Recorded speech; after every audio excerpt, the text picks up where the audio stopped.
Hello friends, welcome to இது உங்கள் சமையல். இன்னைக்கு வந்து சூப்பரான சாம்பார் ரெசிபி தான் பார்க்க போகிறோம். ஒரு இட்லி ஊற்றுறதுக்கு முன்னாடியே இந்த சாம்பார் செஞ்சே முடிச்சிடலான்னா பார்த்துக்கங்களேன். என்னடா அது சைட் டிஷ் பண்ணுறது தான் ரொம்ப கஷ்டம். அதுவும் சாம்பார் செய்கிறது கொஞ்சம் கூடுதல் வேலை. கஷ்டம் கிடையாது, கொஞ்சம் எக்ஸ்ட்ராவாக டைம் எடுக்கும் அப்படின்ட்டு இருப்போம். இது ரொம்பவே ஈஸி.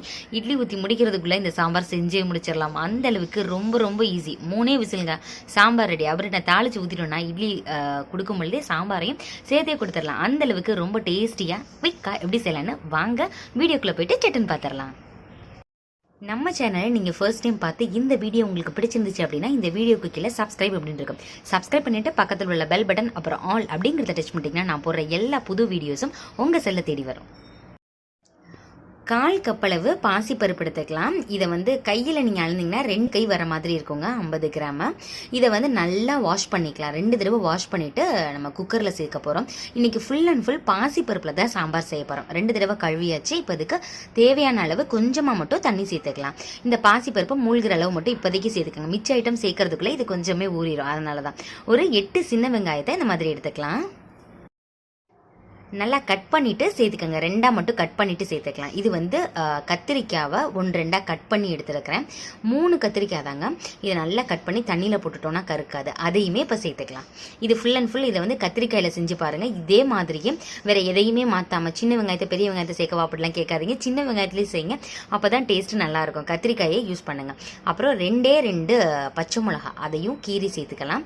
நான் காமிச்சேன் இல்லையா, அதில் அந்த தக்காளி சைஸில் 4 தக்காளி சேர்த்துக்கலாம். இதுக்கு புளி எதுவுமே சேர்க்காம தக்காளி தான் நம்ம சேர்க்க போகிறோம். அதனால சாம்பார்லேயே நல்லா மேஷ் ஆகி டேஸ்ட்டு சூப்பராக இருக்கும். இப்போது ஒரு 2 கப் அளவு தண்ணி சேர்த்துக்கலாம். ரொம்பவும் அதிகமாக தண்ணி சேர்த்துடக்கூடாது. அதே மாதிரி ரொம்ப கம்மியாக சேர்த்துட்டிங்கன்னா அடி பிடிச்சிடும். 1/2 டீஸ்பூன் அளவு மஞ்சள் தூள் சேர்த்துக்கலாம். இது வந்து நம்ம கொரியண்டர் பவுடருங்க. வரமல்லித்தூள் இருக்கு இல்லையா, அது ஒரு 3 டீஸ்பூன் சேர்த்துக்கோங்க. காரத்துக்கு 1/2 டீஸ்பூன் மிளகாய்த்தூள் சேர்த்துக்கலாம். மல்லித்தூளில் அப்படியே பாதி சேர்க்க போகிறோம்.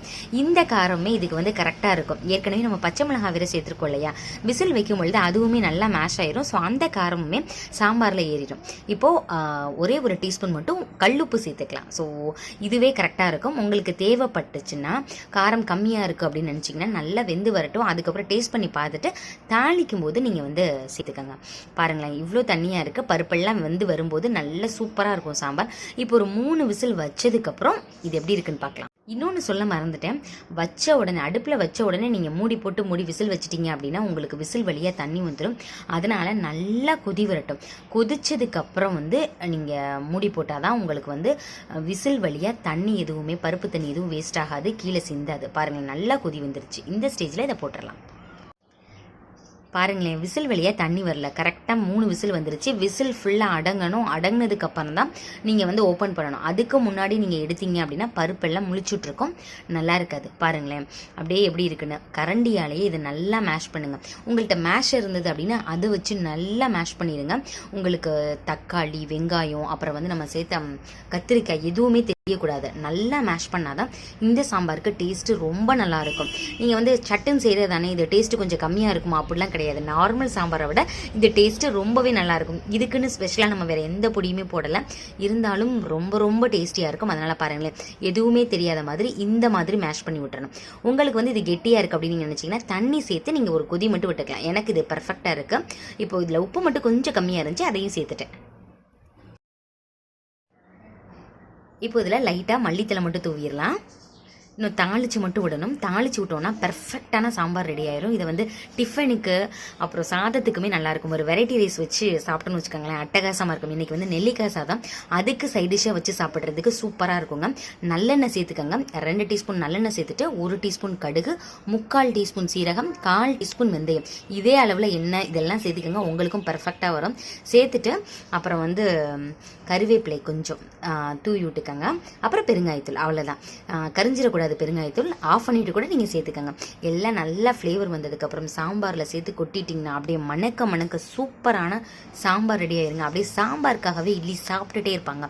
சாதம் வச்சா கூட சாதமும் காலியாயிரும், கூடுதலாகவே வச்சு சாப்பிடுவாங்க. இதே மாதிரி நீங்களும் செஞ்சு பாருங்கள். செஞ்சு பார்த்துட்டு எப்படி இருந்துச்சு அப்படின்னு சொல்லிட்டு கமெண்ட் பண்ணுங்கள். இது ஸ்பெஷலாக தேங்காய் சாதம், எலுமிச்சம்பழம் சாதம், அப்புறம் வந்து நெல்லிக்காய் சாதம், அப்புறம் இட்லி, தோசை எல்லாத்துக்கூடயும் சூப்பராக இருக்கும். செஞ்சு பார்த்துட்டு எப்படி இருந்துச்சு அப்படின்னு சொல்லிட்டு கமெண்ட் பண்ணுங்கள். உங்கள் ஃப்ரெண்ட்ஸ் அண்ட் ரிலேட்டிவ்ஸ் கூட ஷேர் பண்ணுங்கள். இந்த வீடியோ உங்களுக்கு பிடிச்சிருந்துச்சுன்னா மறக்காமல் இது உங்கள் சமையலுக்கு சப்ஸ்கிரைப் பண்ணுங்கள், லைக் பண்ணுங்கள். தேங்க்யூ.